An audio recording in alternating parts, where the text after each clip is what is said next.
मैं Prince from mechanical engineering student. आज हम आप लोगों के सामने पावर इंजीनियरिंग का यूनिट 1 लेकर के आए हैं, जिसका नाम है आईसी इंजन। आईसी इंजन में हम सबसे पहले बात करेंगे हीट इंजन के बारे में।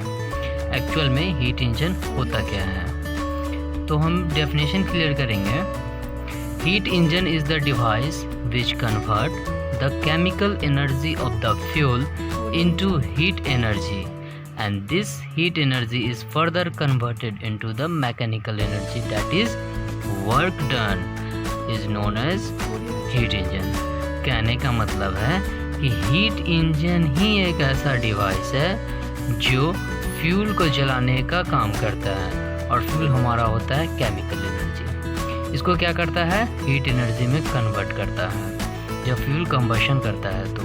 और ये heat energy further converted into the mechanical energy. और ये जो हीट एनर्जी में बहुत सारे फोर्सेस का रिक्वायरमेंट होता है, तो उससे क्या होता है कि हमारा जो हीट एनर्जी है वो मैकेनिकल एनर्जी में कन्वर्ट करता है और हमें वर्क डन दिखता है। ठीक है, तो ऐसे इंजन को हम हीट इंजन के नाम से जानते हैं। तो चलिए अब हम हीट इंजन के क्लासिफिकेशन के बारे में बात करेंगे। हीट इंजन एक्चुअल में दो भागों में बटे होते हैं। एक को हम आईसी इंजन कहते हैं, जिसका नाम इंटरनल कंबशन इंजन होता है, और दूसरा हमारा होता है ईसी इंजन। इसको हम एक्सटर्नल कंबशन इंजन के नाम से भी जानते हैं। तो चलिए हम बात करेंगे आईसी इंजन। आईसी इंजन में दो पार्ट है, रोटरी इंजन और रेसिप्रोकेटिंग इंजन। सब जितने भी सारे क्लासिफिकेशन है इन सारे को डिटेल्स में पढ़ेंगे। सबसे पहले हम बात करेंगे रेसिप्रोकेटिंग इंजन। रेसिप्रोकेटिंग इंजन ऐसा इंजन होता है जो पेट्रोल इंजन के अंदर जो इनसाइड सिलेंडर में जो वर्क करता है, कंबशन फ्यूल होता है, तो वो रेसिप्रोकेट करता है व्हीकल के अंदर। तब हमारा व्हीकल क्या करता है, मूव करता है। ठीक है, इसी इंजन में दो टाइप्स होते हैं, रेसिप्रोकेटिंग और रोटरी। फिर हम रोटरी इंजन की बात करते हैं तो उसमें दो टाइप होते हैं, ओपन साइकिल गैस टरबाइन और वैंकल इंजन।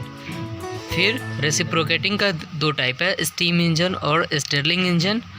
और फिर रोटरी का भी दो पार्ट है, स्टीम टरबाइन और close cycle gas turbine.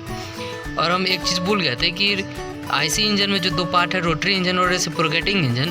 Reciprocating engine का भी दो टाइप है, पेट्रोल इंजन और डीजल इंजन। इन सब का कंस्ट्रक्शन और प्रिंसिपल हम बात करेंगे अगले वीडियो में। तब तक के लिए बस ये क्लासिफिकेशन ही ध्यान में रखिए। आईसी इंजन, इसका पूरा नाम इंटरनल कंबशन इंजन होता है। इंटरनल कंबशन कहने का मतलब है कि यह एक ऐसा डिवाइस है जो इंजन सिलेंडर के अंदर में काम करता है। ठीक है, it is a device combustion of fuel takes place inside the engine cylinder. Engine cylinder के अंदर जब फ्यूल का कंबशन होता है वो इंटरनल कंबशन इंजन में ही होता है, और ऐसे इंजन को हम आईसी इंजन के नाम से जानते हैं। ठीक है, दूसरे डेफिनेशन क्लियर करेंगे।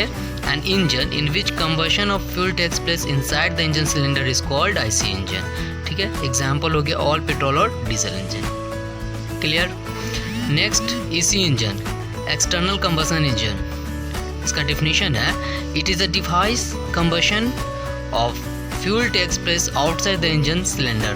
कहने का मतलब है कि इंजन सिलेंडर में जो आउटसाइड जो फ्यूल कंबशन होगा वो एक्सटर्नल कंबशन में होगा। एग्जांपल स्टीम इंजन, जैसे कि रेलगाड़ी। पहले के ज़माने में ना रेलगाड़ी में क्या होता था कि एक्सटर्नल कंबशन उसमें प्रोड्यूस करता था, फ्यूल बाहर जलता था।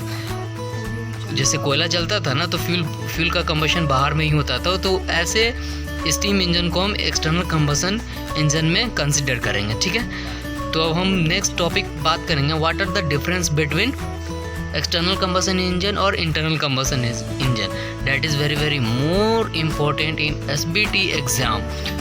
6 मार्क्स का क्वेश्चन ये पूछता है। ठीक है, now we have to start. What are the difference between external combustion and internal combustion engine? तो हम जब भी हम डिफरेंस की बात करते हैं तो एक पॉइंट तो हमारा डेफिनेशन से ही क्लियर हो जाता है। अभी हम रिसेंटली आपको जस्ट बताए भी थे कि एक्सटर्नल कंबशन एक्चुअल में होता क्या है। तो कहता है कि combustion of fuel takes place outside the engine cylinder. External combustion में फ्यूल का कंबशन कहाँ होता है? आउटसाइड, बाहर होता है, इंजन सिलेंडर के बाहर होता है। जबकि इंटरनल कंबशन में फ्यूल का कंबशन इंजन के अंदर में ही होता है। तो डेफिनेशन है कि combustion of fuel takes place inside the engine cylinder. Okay, clear.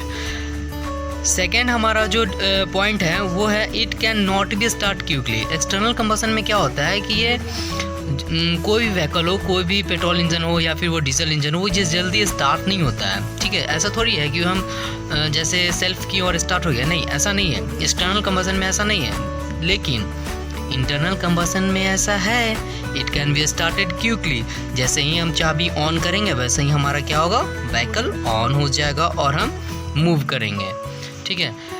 Third point है this type of engine is heavy and required more space. According to requirement इसका जो वेटेज होता है काफ़ी ज़्यादा होता है और ये हाई स्पेस को करता है, ऑक्यूपाई करता है in compare to internal combustion. This type of engine are compact and require less space.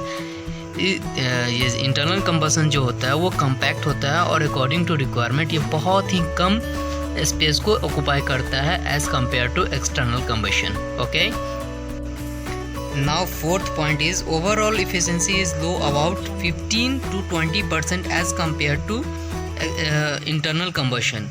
Internal combustion में 35 to 45% इफिशिएंसी होता है, इसका हाई इफिशिएंसी होता है as compare to external combustion. Fifth point है the working pressure and temperature inside the engine cylinder is लो।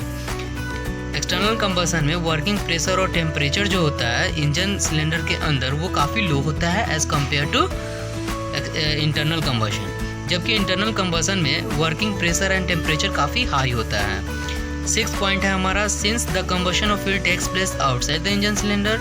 अभी हम just बताए थे कि एक्सटर्नल कंबशन में इंजन सिलेंडर के बाहर में ही फ्यूल का कंबशन होता है। Therefore these engine are smooth and silent running.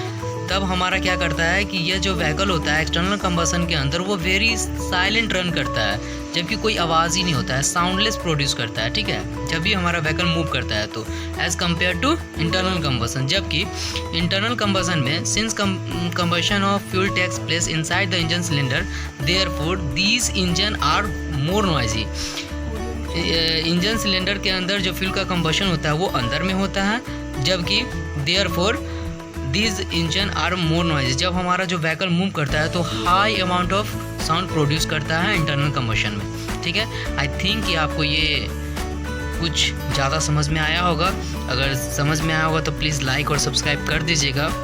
Thank you so much for watching my video.